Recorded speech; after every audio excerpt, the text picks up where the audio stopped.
Cool, man. Because yeah, let's jump right into it. I've been like looking at what you were doing and like the yoga, the coaching stuff, the art, the bike, the ebook. I mean, it's quite interesting. Like, tell me in It's your just the tip of the iceberg, Charles.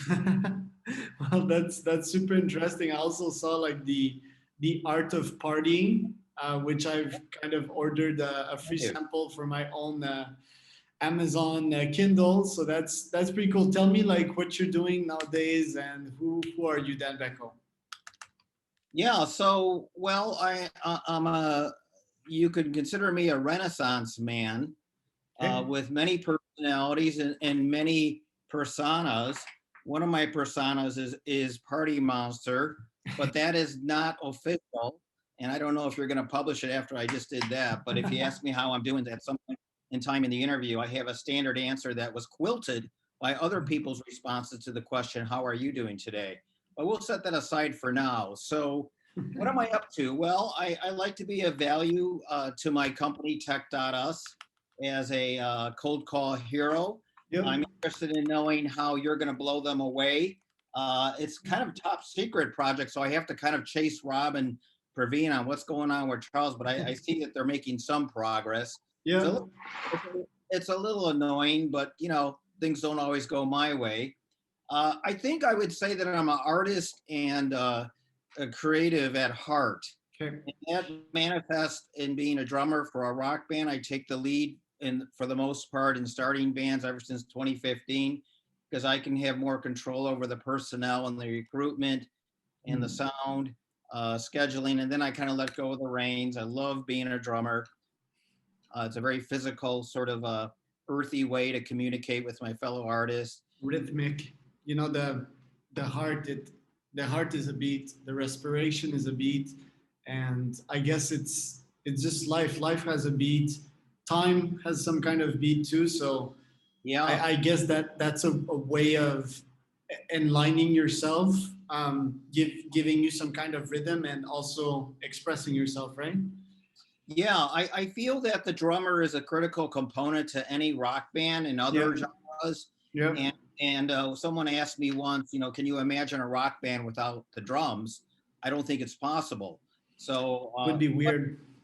but my job is to make the band and my fellow musicians sound great. That's the way I look at it. And Hmm. there is an engine and rhythmic sort of positioning where I'm behind the singer and the bassist, of course, but a very critical component to it. I'm also a visual artist. I've worked in every medium extensively. My place is covered with my own art. I've created participatory art where you have to kind of engage in it and it kind of metamorphosizes into other forms of art in your hands as you're looking at the pieces. You saw my Chicago color artist Instagram, perhaps. Yeah. Uh, that's a project that I started in 2015 to have it pop on the screen of an iPhone because I Mm-hmm. wanted to go to that platform. And then, yeah, I believe in, I think I've been on the planet for 64 years. I've learned a few things, and I'd like to share that with people as a coach or as a dating coach or I don't claim to know everything, and I only provide information if someone asks for it. So that's a little bit of me. You're like a rainbow person. You've got so many colors. So, and I've got so many follow-up questions for you. So that's interesting. Yeah. As a drummer, you kind of unify the band. Do you see yourself in the workplace as a guy that is like helping people connect and work together? Do you see yourself as a team player? Well, I'm a true connector, and I think a good example is how I connected you with our company. That's a good I just want example. to say hats off to you. I mean, there's very, I'm in business development. I'm a prospect for a lot of companies who are chasing leads. You're the only person who's had a guarantee. And when I first approached my bosses about it, I said, "This guy's got a guarantee, dude. I Yeah. mean, who's?" They're like, "Yeah, right." He's Maybe he's the only guy that's crazy enough to guarantee something. I didn't say that, but I was thinking, and your website and testimonials were convincing. So I shared Yeah. that with them. I that's a connect example of connecting good energy to other energy. I'm a connector, but I'm also someone who goes out there. I take risk. I'm a performer. Yeah, I give talks every week, impromptu. I never prepare for them. These are talks to people around the world via Zoom, especially during pandemic. And give me a topic, and I can probably make it till I make it, and come up with something. it's super interesting. And again, thank you for connecting me. I do believe first, Rob, he's quite cool. He referred me to another of his clients already, and yeah, I mean, I feel the good energy there. It's like it's quite incredible. Let's talk about the art part, and then we can follow up like with other of your interests slash talents slash passions. Sure. Have you heard about NFTs? Though that's an acronym for something cool. Yep, it's like people with crypto. For example, Gary Vaynerchuk, if you want to look it up, has a nice NFT website. I'll just send it to you. He draws up things. I think it's called V and Friends. V Friends. Yeah, V Friends. I'll send it the link to vfriends.com. So he draws up something and he kind of sells it, like because obviously this guy has a lot of authority. It's Gary Vaynerchuk. And for example, I'll just share my screen with you here so you can see and just let me know when you can see it. Boom. I'll stop my I, camera here. I Can you thought you see were it? going to show me that scene from Pulp Fiction that we talked about, which, by the way, is addictive. I've watched that too many times since our conversation. I need to watch. I need to watch it too. It's a great. So do you Oh, see that's that? interesting. Yeah. So he draws up stuff, he takes a picture of it, and then you can invest in it. So like obviously you invest with Bitcoin, so that grows. The value of that picture grows too. And see this? Is that where you're buying an image? Yep, you're buying an image and the value of that image goes up. It's unique. Okay, so it's a unique piece of art that won't ever be reproduced like that again, ever, even by Gary Vaynerchuk. Yeah, And the value like goes up with time. And I'm there's all, yeah, he go looks ahead. familiar. Does he give He talks? he's what? Does he looks familiar? Does he give talks on TikTok? Yeah, a lot Okay. on TikTok and on YouTube. I mean, he's really famous, and basically NFTs can be done for all types of things. So basically, there's this basketball player, for example, I forgot his name, but this year, for example, he created an NFT, which is the fact that he will win the MVP trophy that year, and No, he asks for people to invest in that. And if he wins it, then it 10x's the value. So people kind of invest in that, in the odds of that happening with cryptocurrency. And if it happens, then I mean they win a whole bunch of money. So that could be something interesting for you in your art. and I'm not surprised you're rocking that out because you're a man who's on top of things. Yes, I'm really on top of things, to be honest. Like every week I like going on a website that's called product hunt, on top of things, meaning like in terms of technology and especially with software. Yeah. Just show you that product hunt, and this websites kind of like advertises all the new apps, all the new technology. And I have this obsession that every weekend I need to look at everything that was posted in there, and that kind of keeps me on top of technological things, if you want. I could see you doing that. That's right up your alley. Exactly. Let's talk a bit about basically the coaching side of things. Are you still doing that nowadays? Not really. It's strictly by a referral basis, and I take the responsibility for not marketing that. And there's a number of reasons why. I do a lot of pro bono work now, Okay. but So, but it's not that I wouldn't like to if someone is willing to pay what I would charge per hour. I Mhm. think I have a lot of good stuff. Not everything that I say is completely original. So there are resources where you can get this stuff. But yeah, I do it and I feel confident and competent that I can help pretty much anybody who would walk in the room Mhm. from any walk of life Mhm. to kind of get them kickstarted on a new path of change. I'm one of those people who like it's like, dude, if you're not getting results from me, please fire me. It's kind of like your guarantee. It's like Yeah, not that's why we connected, right? yeah, this is not a bullshit session where we're going to talk about how mommy put you on the potty the wrong way. We're going to like just find out what the problem is, Yeah, surrendering to the problem, and then taking action for change. And if that's you don't super start getting interesting. results, stop paying me. Yeah, let me give you my situation, and I'm gonna ask you your top three tips for a guy in my situation regarding dating. All right. Yeah, I can. That's one of my specialties. All right. I'm well, like I've asked the hand of my wife 2 years ago, but I've always called her my wife. I have a special situation. I've been a digital nomad since I know a digital nomad is traveling all around the world. I've been doing that for 4 years now, full time with my wife. We're Yeah. together 24/7 in the same house. Okay. Like I like saying, we're quarantined since like 4 years, right? I mean, I've been living this lifestyle forever, and we go out to do physical activity and to do stuff on the weekend. Sure. And she's Mexican, I'm Canadian. We have obviously long term plans, and I'm gonna ask you what would be like three tips you would give me on top of your head to improve the relationship, and I can jump in maybe to give you more details.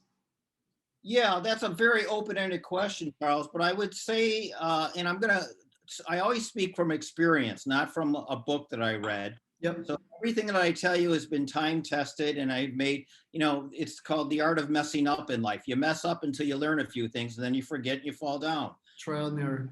And I'll just talk about my situation currently, which I'll Okay. share. I'm in a new relationship, and I believe, a lot of people say communication. Well, that's a very generic term. What the hell does Mm-hmm. that mean? Mm-hmm. Here's what it means in my case, Mm-hmm. uh, and I hope yours too. So I believe it's my responsibility and my partner's responsibility to communicate, but also to initiate conversations and Okay. initiate conversations that might be hard to talk about. I'm Yeah. not saying demand a conversation. I'm saying request a conversation, and timing is like, hey, would you like? Hey, what are the two most difficult topics to talk in a relationship? Money and sex. Okay, so Okay. there's certain timing with that, and hey, I am wondering if you would like to talk about money. Mm-hmm. We don't have to talk about it now, but we'd like to talk about it. Good way to talk about it is not necessarily like facing someone directly in the face, a little bit too intimidating. Go for a Mm-hmm. walk. Yep. Maybe, Good maybe, one. maybe um, have some mattress boom boom before the talk.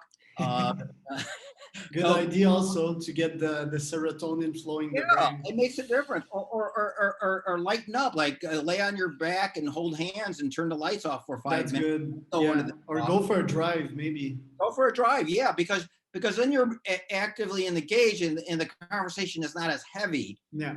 And bring up things. Be honest. Be risky. Have courage. It's not easy. Mm-hmm. I did it recently on both of those topics. I had Mm-hmm. a conversation about money uh, right off the bat. I'm dating a person who's very well off. Mm-hmm. Probably more well off than me, but I wanted to see, in today's world, it's not like the 50s where the dude is obligated to pay for everything. Not that I Mm-hmm. have a problem with it. I just wanted to know, let's talk about it so everybody knows where we stand instead of you're guessing, and that creates Yeah. anxiety and awkwardness. Yep. And then we talked about some what we like and what we don't like, and Yep. didn't do it in the bedroom, did it, Mm-hmm. way in advance. Mm-hmm. So we're communicating. That would be my first answer. How do you like that? I like that. I like that a lot. Actually, I'm not sure. Like, for example, my case is like talking about sex makes me uncomfortable. Money certainly is. I can definitely identify with that one. Yeah, Maybe like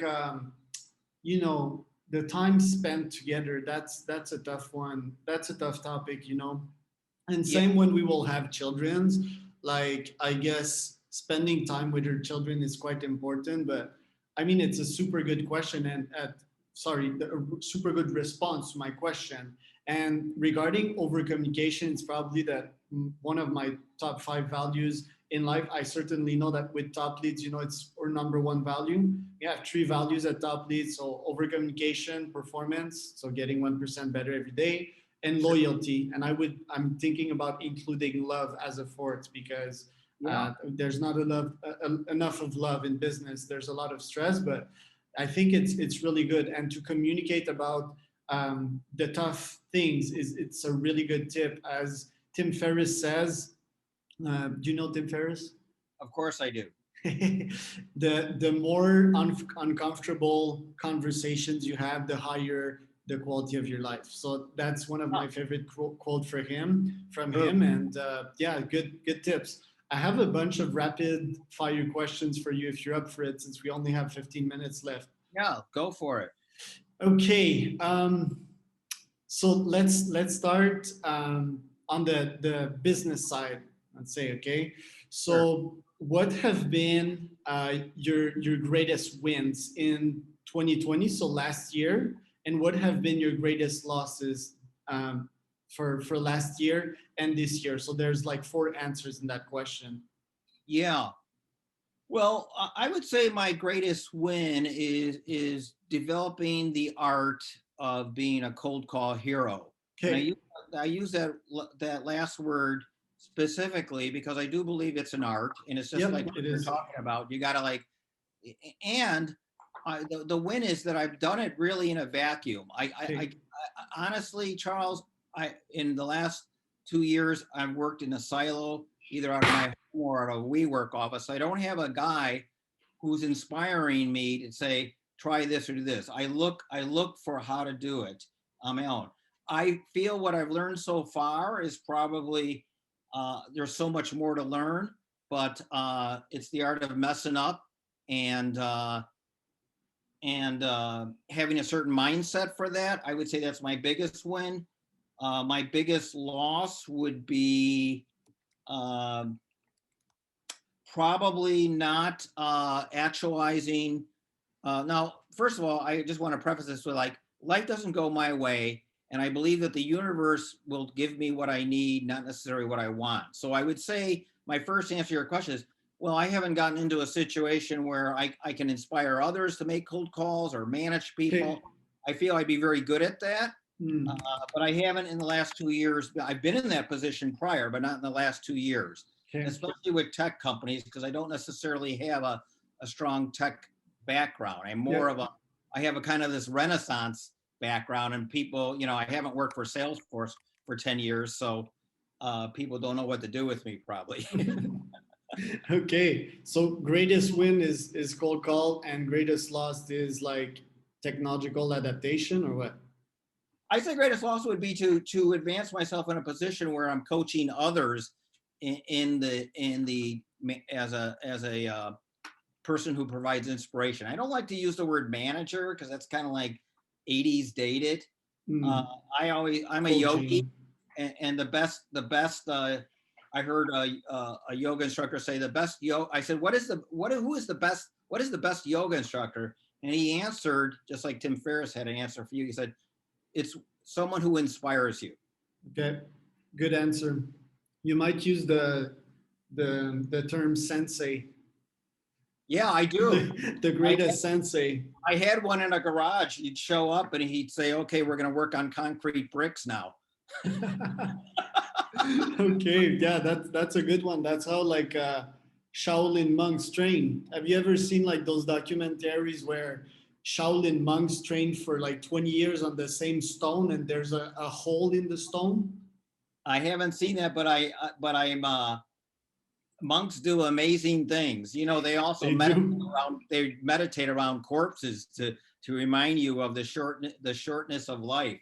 I And mean, I, they monks is a whole topic in itself. I'm reading a book by Jay Shetty, not to mistake with Jay Shitty, but basically this guy is an ex monk, and he's pretty popular. You might see him on YouTube a lot of time, and I mean it opens millions of doors in my head, because these guys, they dedicate their life to meditation and being calm and to be of service to others, which I oh, think is really inspiring. And as a yoga instructor yourself, you might have delved into this, but it's a huge commitment. And I think that indeed it can make you grow a lot. See, I've been to a 3 day silent retreat meditation, I think a year ago, and mm, it kind of changed me. You know, it was really hard to one meditate in the same posture, and two, not to talk, you know, because it's so natural, especially for me, a guy in sales, and you're yeah. in sales too. So like what would you think about like going off the grid and living a monk life? You know, that sounds appealing. I've never done it, and I have a lot of friends who've done the 3 day retreat. Okay. Uh, I know people who like they go off the grid on Saturdays, no screen time, no speaking. I admire that. To be honest with you, I try to find those moments. The moments of meditation can be done outside on my bicycle as I'm going through the trees and the birds. It doesn't necessarily have to be in a formal setting, though that can help. But I am constantly, and I'm getting better. There's no way I can master that. When I go out, or even when I'm inside, folding my laundry, cutting a tomato, Yeah. looking at this bird frolic in the water, Bird or watching. just very small movements of life, or watching the leaves rustle. That's Yeah. meditation. Oh yeah. 100%. It's just consciousness, you know, it's bringing consciousness to something. And one of the most simplest examples is to your breath, you know. We Rarely do we it's pause to portable. just breathe. Yeah, it's portable and doesn't cost anything. I don't have to go to uh, I don't have to go to a website and tune into my breath. It's just part of our system. I think we have the body has a beautiful the body and mind has a beautiful design, much more advanced than we could ever come Oh up yeah. with. Amazing. How who would have asked for a portable meditative advice inside our lungs and brain? I mean, that blows my mind. Yeah, yeah, and I guess like people with suffering from anxiety more than usual, like because I think everyone suffers from it to a degree. I think those guys, they just program their brain too much to always being on, you know, never stop, and to not be conscious of the little things, you know, like one cool exercise, just like pause and feel the air, you know, Oh, feel the air. That's one of my favorite. Like we don't usually pause for that, or pause and feel your body. So for example, right now I'm cross-legged, just to feel this different sensation, you know. yeah. And I think it helps just to pause, and it helps you relax and enjoy life a bit more, you know. Oh, those six senses are great portals Yeah. uh, for that. Yeah, I would agree with you. I think the biggest drug in the world probably even surpasses coffee is compulsive thinking. Yeah. Yeah, like pure cortisol, like being on too much. Have you ever tried Wim Hof breathing? I do alternate nostril breathing. Is that similar? Kind of. Well, Wim Hof is hyperventilation, so Yeah, I do that. We call that kalabadi breath. yeah, probably there's a well, that's probably the right term, by the way. But Wim Hof kind of popularized it. He's like the Iceman, and goes into like crazy adventures, like running a marathon in Antarctica in his short, you know. So it's like Is level over level of crazy shit. Wow.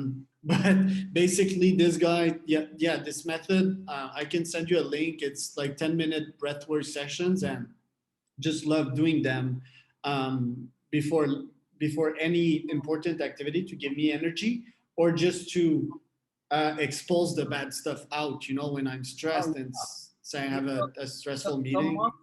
monks have a visual for that breath. They call it sweeping the inside of your skull. Oh yeah, 100%. I mean, it even sounds like a broom sweeping when Mm. you're doing it, and that in its sense is what you said. You're kind of, I do it because like I'm cleaning up from the past or what Yeah. was before. I'm starting fresh. Yeah, crazy stuff, and that's like stuff that's super useful for entrepreneurs. Let's continue with the rapid fires. This is coming to an end. What do you do on weekends usually? Yeah, great question. So I do have some structure, and my weekends consist of.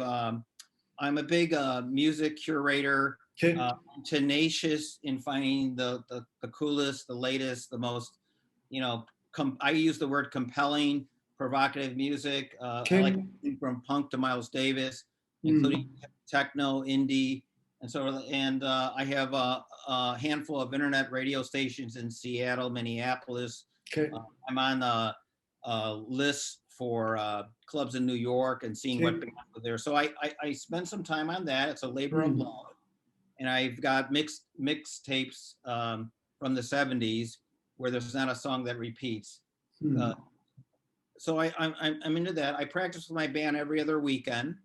I in the pandemic I started going to a outdoor picnic that Okay, was organized by friends just to be outside, and we're now giving hugs super cool. post pandemic. Oh, Yeah. on Friday I started a little like check-in meeting with friends in a Okay. park. Say, hey, what's going on? Fuck the Zoom shit. Let's meet in person. Yep. Sorry about the f bomb. And You can use it. Fuck, fuck, fuck, fuck. I'm gonna support you in that. and then it depends. I might go on a date. I might hang by Lake Michigan, which to me looks like an ocean because there's a horizon. You can't It's even. humongous. Yeah, it's prehistoric, That's and the water you drink, no? it is. Yeah, it does pump it is our water in Chicago. It goes through a filtering system, and then I've got a restore yoga class on a Sunday that I do myself to kind of relax, and You're a busy man. I cook and take care of myself And a basically. happy man too, right? You spend a lot of time on self-care. Am I right? I'm a self-care addict, Charles. So am I. So am I. You know, it didn't used to be like that. I used to work Me 80 too. hours a week before, I know. and that's before I met my wife. That's before I made a change in my life. You know, so that's super cool. And what does your week look like? What time you get up? What time you go to bed? What do you do in between? Yeah, I was getting up at 5 a.m. Now I'm getting up at Wow. 6. Okay. It's Naturally or with an alarm? What's that again? Naturally or with an alarm? Uh, I kind of have a biorhythm where it's a hybrid of a bio naturally and a Okay. alarm. Okay. Now I'm using the sunshine because we have the summer hours, and Yep. that gets me up, I do which is that too. yeah. And then I do a 1 hour yoga practice, usually level 2 on the mat. I used to go to studios, but now it's at home. And I get on a nationwide support meeting just to talk with friends and get into the right frame of mind. And then I start working at 8:30, 9-ish. Hmm. I'm of service. When I meditate, by the way, getting back to what you said, I ask myself, how can I be useful? Mhm. How can I be of service to my employer or to any other human being? That kind of helps. I like It's that good. word, being of service. And then Good intentions. yeah, I take breaks, which are important. I was experimenting with some intermittent fasting. I'm Yep. kind of working on that. And I just came back to an activity in the evening that has been really nourishing, and that is swimming laps in a local pool. Nice, nice, nice, nice. For intermittent fasting, are you still doing that? Like on my side, I do the OMAD diet right now. So I eat once a day. I mean, it's been that way for a while. Yeah. What about your experience with intermittent fasting? Well, I've experimented all kinds of different intervals. I was doing the last couple of weeks for a while. For a month, I was doing 1 meal a day, Okay. and I was skipping a whole day, and that seemed a little excessive. Mm. Now I'm kind of back to like just being conscious about where I'm at. I noticed that when I was fasting a little bit, I got a little panicky, and then when I ate, I wasn't hungry. It was kind of screwing up my mind. So I don't have that down pat. That's another discussion we can talk. Maybe I can learn from you on how to work through that. Yeah, yeah. Well, no problem. Let's wrap this up as I have another meeting. Look, it's been super interesting actually. You know what? Like I just realized that I could have like this podcast probably on my website, charlescormier.co, because we talk more about life. And I mean, at the end of the day, I think I'm more passionate, even more about like the human being in itself and everything related to what makes them that way rather than business, you know. And I can certainly post this on my website. I think it would be cool. And we'd probably have to schedule another conversation in the future, as like this is, I think we scratched the surface here. Yet Yeah. I think we talked about many interesting topics here that can benefit lots of people. So Dan, thank you for being there. It's been fantastic. And I mean, do you have any closing words? Well, I would just have you ask me how I'm doing, and I'm going to give you my standard answer as party monster. How are you doing, Dan? And here's how I'm doing, Charles. And this doesn't mean destructive. So I am partying like a wild screaming mongoose, honey badger, wombat, seal, whale, vampire bat, which happens to walk on the ground as they approach their prey. 24/7, Okay. 365, right to left to right, top to bottom, bottom to top, all the way from the Big Apple to the Pineapple, which is New York to Hawaii, internationally, intergalactically, interstellarly, ever since the Roman Empire, from the mountaintop to the riverbed to the cornfields of Illinois, and whatever else you got. If you got any other mammals, we can talk about that next time. I would have, you know, probably an ornithorynque. How do you say that? Like the weird animal with a duck beak. I know the word in how do you say that? Platypus. A platypus. There, did you know that they were actually even like they have venom in their claws? Dude, man, that was worth the whole freaking. Bro, it's like a weird duck, and if it scratches you, then like your arm can fall off. If we're talking about the same thing, a platypus is more of a mammal. It is. It is a platypus. A duck Platypus. bill. Yeah, the goddamn You duck, got. you know, and it's venom. It has venom in its claws. I'm not surprised. Those guys are pretty crafty. Yeah, but anyway, that was good, Dan. Thank you for your time, brother, and we'll talk soon. All right. Have a great day. Thanks for Peace. talking to me. Bye bye. Bye now.